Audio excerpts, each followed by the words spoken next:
Doreen Granpeesheh is the Dr. Doreen is an expert in autism. Doreen Granpeesheh. Dr. Granpeesheh. Dr. Doreen Granpeesheh. Dr. Doreen Granpeesheh is a visionary in the field of autism. Now you can ask her questions on Ask Dr. Doreen.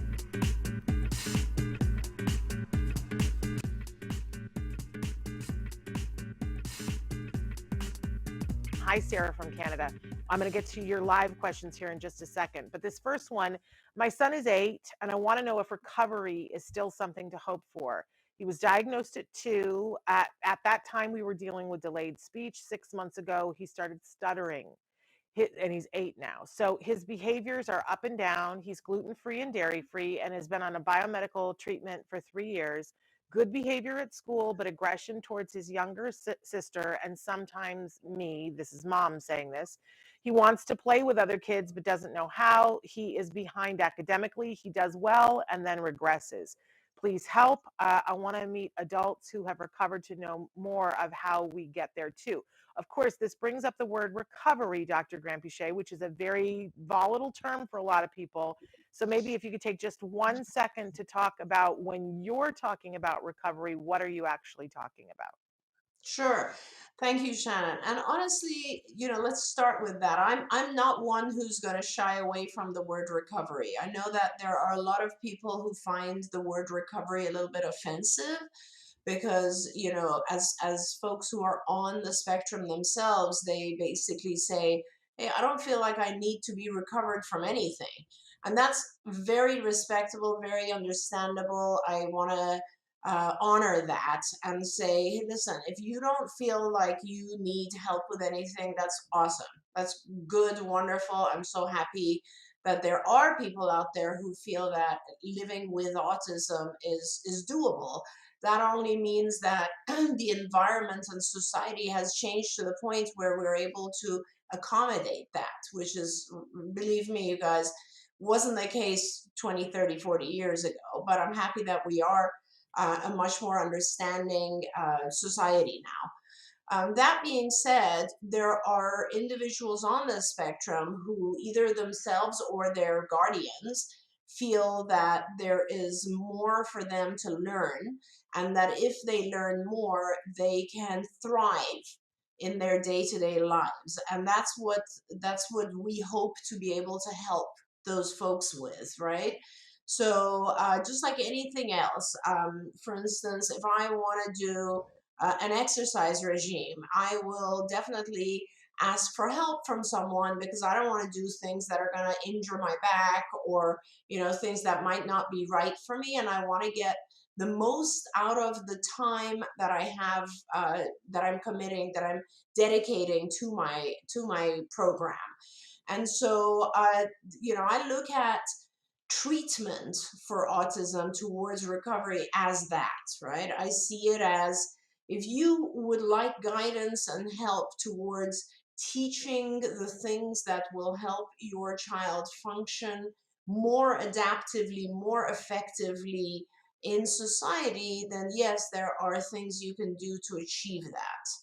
Now, the way I define recovery, Shannon, is everything that is being able to do things at an appropriate age level. Let's say that's the way to look at it. In fact, very early on when I started doing therapy, whether it was ABA or a kind of a multidisciplinary approach to treating a child, my goal was always to get the child to fall in the normal range for his or her age.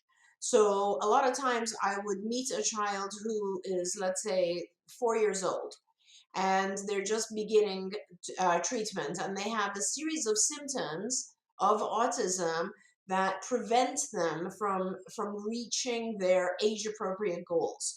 For example, their language functioning might be more like a 1 or 2 year level. Their executive functions may be, again, like a 1 or 2 year level. Their social skills, which are very dependent on language, may also be delayed. And so what I would typically do is I'll look at this individual and I'll gather a list of all the things that where they fall behind their own chronological age. And my goal would be to try to teach them intensively, just like tutoring, and get them to the point where those other skills are reaching their age appropriate, chronological age appropriate levels, right? And in doing so, while I'm teaching these skills, I'm also working on helping the individual replace some of their challenging behaviors with these more appropriate communication skills. The mom who wrote in mentioned that this child has good behavior at school, but aggression towards younger sister and sometimes me. Now, things like aggression or tantrums, throwing objects, biting, spitting at people, you name it, these challenging behaviors, they're not part of the autism diagnosis. They're not symptoms that are required for a diagnosis of autism. They're often present when someone has autism, but that's only because the person, the individual, is having a hard time communicating in more traditional, normal ways. And so they find these challenging behaviors to be a useful way of communicating. So if a child over time realizes that every time I aggress, someone's going to give me what I want, or they're going to give me attention, or I'm going to get access to the object I was fighting for, and that's an effective way of communicating, then our kids are intelligent. They will continue to communicate that way, right? But if they learn that, aggression towards the younger sister to get an object doesn't work, and they're not going to get access to that object by being aggressive, but instead they might gain access to the object if they ask nicely, then that will become the more appropriate form of communication. So that's kind of, there's two sides to it, or actually there's, multiple sides to an appropriate effective treatment program. The behavioral, the ABA portion has two divisions. One is teaching the child new skills, and then the second portion is making sure that those skills help replace some of the more challenging ways that the individual has learned to use, challenging behaviors. And that's really it. So, to answer this question, um, recovery is, in my opinion, still possible at the age of 8. It depends on what amount of work is being put in and how many areas need to be caught up, right? It's just like anything else. It's like if I say I want to teach a child to improve their math, right? And I'm going to give them tutoring.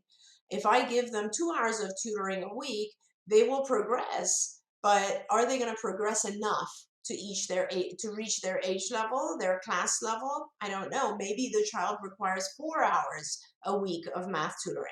And that's kind of the same with therapy and ABA treatment in autism. The more you put in, the more you're going to get out of it. And time is the static factor here. Time is changing, right? The child's getting older.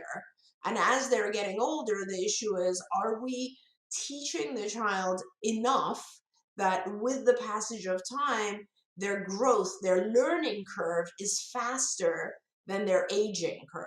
Are they learning, like each year that passes, is the child learning 2 years worth of information? And if that happens, then eventually their chronological age and their mental age reaches the same point, and that is when they become indistinguishable from peers. I love everything that you said. I think the only thing is that I don't think that people understand how intensively you need to work to be as successful as possible. And I can only tell you that right after my son was diagnosed with autism, I was at a conference and someone on the stage said, listen, here's the key to everything. If I could tell you right now that you're going to be successful at whatever it is that you want to be successful at, you're going to be successful. But for the next 2 years, you have to work harder than you could ever have imagined in your life. What would that look like? How hard could you work for the next 2 years, but I can guarantee you that you're going to be successful. Yeah. And then they said, so what you should do is go work for 2 years that hard. And I guarantee you, you'll be in a different place. And I, they were talking about business and life and careers. They were not talking about autism, but I took that super personally. And I decided to listen to what Dr. Granpeesheh and the other experts in our life were saying, which was, let's take this period of time. They were saying 2 to 4 years. Mm-hmm. And they were even comparing it to, training an Olympic athlete. And they were like, how much time are you willing to put into this? Because the more you double down now, the more successful you're going to consider yourself in 2 to 4 years. It was true. And we took it as serious as a heart attack. And it meant that we gave up on other things that we were doing. It meant that we didn't buy a house.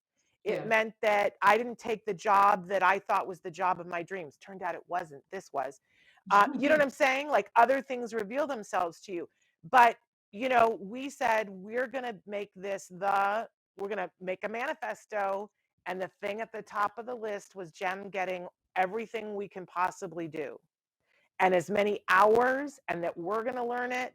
And we're just, but it had a time limit on it. We said 2 to 4 years. I really said 2 years. It was 5. But by the time we were at 3 and I was like, we're not done yet, I was so excited about how much progress we were making. It was nothing for me to double down and go, we're doing this until we get to the end.